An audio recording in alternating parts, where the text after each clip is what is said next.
குன்றத்தூர் அருகே petrol diesel ஏற்றி வந்த டேங்கர் லாரி தலைக்குப்புற கவிழ்ந்து விபத்துக்குள்ளானது. இதுகுறித்து செய்தியாளர் பரத் தரும் கூடுதல் தகவல்களை கேட்கலாம். பரத், விவரங்கள். சென்னை எண்ணூரில் இருந்து பெட்ரோல் மற்றும் டீசல் ஏற்றிக் கொண்டு வந்த டேங்கர் லாரி தற்போது இந்த ஸ்ரீபெரும்புதூர் குன்றத்தூர் சாலையில் விபத்துக்குள்ளாகி தலைக்காக குப்புற கவிழ்ந்திருக்கிறது. இந்த ஓட்டுநர் இந்த ஸ்ரீபெரும்புதூர் குன்றத்தூர் சாலையை வாகனத்தை ஓட்டிக் கொண்டு வந்த போது திடீரென டயர் வெடித்தது. கட்டுப்பாட்டை இழந்த வாகனம் அந்த சாலையின் தடுப்பு மீது மோதி அங்கே தலைக்குப்புற விழுந்திருக்கிறது.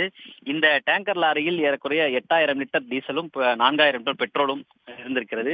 தலைக்குப்புற விழுந்ததன் காரணமாக தற்போது அந்த 2 எரிபொருள்களும் இந்த சாலை ஆறாக ஓடி வருகிறது. இந்த எரிபொருள் என்பதற்காக தற்போது காவல்துறையினர் பாதுகாப்பு பணியில் ஈடுபட்டிருக்கிறார்கள்.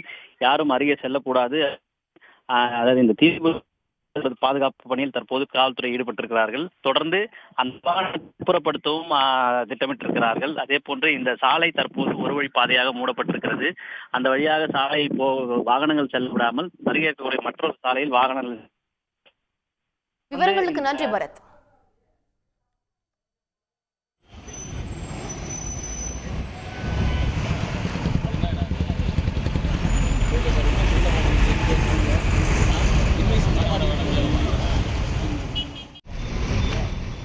உடனுக்குடன் செய்திகளை தெரிந்து கொள்ள சன் நியூஸ் பெல் ஐகானை கிளிக் பண்ணுங்க.